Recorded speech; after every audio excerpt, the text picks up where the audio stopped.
Akwụkwọ Deuteronomy isi nke 23.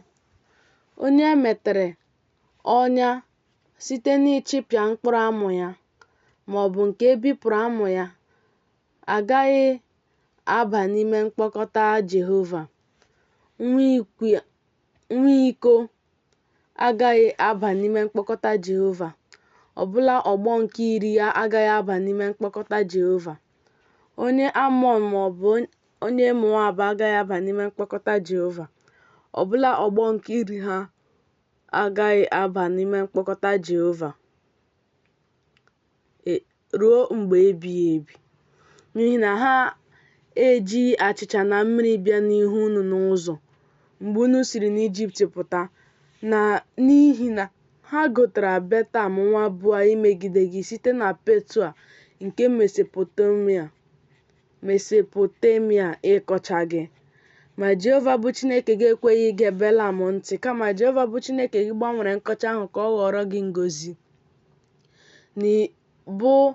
N'ihi na Jehova bụ Chineke gị hụrụ gị n'anya.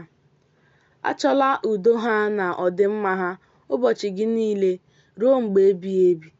Akpọla onye Edọm ihu arụ, n'ihi na nwanne gị ka ọ bụ. Akpọla onye Ijipt ihe arụ, n'ihi na ọbịa ka ị bụrị n'ala ya. Ụmụ a ga-amụrụ ha ọgbọ nke 3 ha ga-aba n'ime mkpọkọta Jehova. Mgbe ị na-apụ dịka ọma ụlọikwu imegide ndị iro gị, ị ga-edebekwa onwe gị pụọ n'ihe ọjọọ ọbụla. Mgbe nwoke ọbụla dị n'etiti unu nke na-adịghị ọcha site n'ihe mere ya n'abalị, ọ ga-apụkwa jee n'azụ ọmụma ụlọikwu. Ọ gaghị aba n'etiti ọmụma ụlọikwu. Mgbe ọ na-eru anyasị, na ọ ga-ewere mmiri saa ahụ ya. Mgbe anyanwụ na-ada, ọ ga-abakwa n'etiti ọmụma ụlọikwu. Ị ga-enwekwa otu ebe n'azụ ọmụma ụlọikwu ebe ị ga na-apụ jee n'ogwe. Ị ga-enwekwa oseke n'etiti ihe agha gị.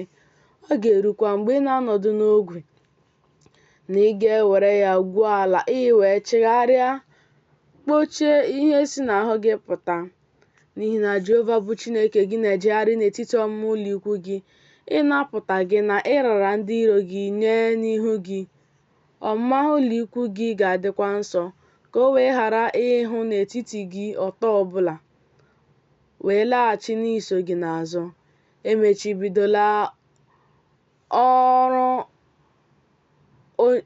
Emechibidola ohu nye onye nwe ya, bụ onye napụtaworo onwe ya n'aka onye nwe ya gbakwute gị. Ọ ga-ebinyere gị n'etiti gị n'ebe ahụ nke ọ ga-ahọpụta n'otu n'ime ọnụ ụzọ ámá gị niile, n'ebe dị ya ma emela ya ihe ike. Nwaanyị edoro nsọ ịkwa iko agaghị adị n'etiti ụmụ ndị inyom Izrel. Nwoke edoro nsọ ịkwa iko agaghị adịkwa n'etiti ụmụ ndị ikom Izrel. Ewebatala onyinye e nyere nwaanyị na-akwa iko, ma ọ bụ ihe e retara na nkịta n'ụlọ Jehova bụ Chineke gị, imezu nkwa ọbụla, n'ihi na ihe arụ nke Jehova bụ Chineke gị ka ha abụọ bụkwa. Ebinyela nwanne gị ihe n'ụma, bụ ụma nke ego maọbụ ụma nke ihe oriri maọbụ ụma nke ihe ọbụla nke a na-ebinye n'ụma. Onye ala ọzọ ka ị ga-ebinye ihe n'ụma, ma ebinyela nwanne gị ihe n'ụma, ka Jehova bụ Chineke gị wee gọzie gị na nseti aka gị niile n'elu ala ahụ ebe gị onwe gị na-aba inweta ya. Mgbe ị ga-ekwe Jehova bụ Chineke gị nkwa, alala azụ n'ịkwụghachi ya, n'ihi na Jehova bụ Chineke gị aghaghị ịjụ ese n'aka gị. Ọ ga-abụkwa mmehie n'ime gị, ma mgbe ị ghara ikwe nkwa, ọ gaghị abụ mmehie n'ime gị. Ihe nke na-esi n'egbugbere ọnụ gị pụta ka ị ga-edebe meekwa, dịka ị kweworo Jehova bụ Chineke gị nkwa. Ọ bụ onyinye afọ ofufo nke ị kwuworo n'ọnụ gị. Mgbe ọbụla ị na-aba n'ubi vaịn nke agbata obi gị, ị ga-erikwa mkpụrụ vaịn dịka mkpụrụ obi gị si achọ, nke ga-eju gị afọ, ma etinyela mkpụrụ ọbụla n'ihe gị. Mgbe ọbụla ị na-aba n'ọka guzoro eguzo nke agbata obi gị, ị ga-aghọrọ oke ọka n'aka gị, ma ewegharịla mma iwe ihe ubi n'elu ọka guzoro eguzo nke agbata obi gị.